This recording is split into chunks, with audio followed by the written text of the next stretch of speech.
మనందరికీ తెలుసు, కానీ తేనె చీమల గురించి ఎప్పుడైనా విన్నారా? వినడానికి కొంచెం వింతగా ఉన్న తేనె చీమలు కూడా ఉన్నాయి. ఇవి నార్త్ అమెరికా, ఆస్ట్రేలియా, ఆఫ్రికా వంటి పొడి ప్రాంతాల ఎడారుల్లో కనిపిస్తాయి. తేనె చీమల్ని రెప్లెట్స్ అని అంటారు.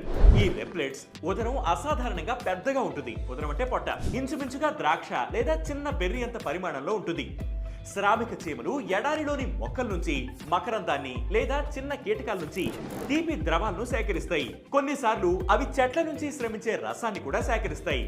ఈ ద్రవాన్ని అవి తమ శరీరంలో తీసుకుని రెప్లెట్స్ కు అందిస్తాయి.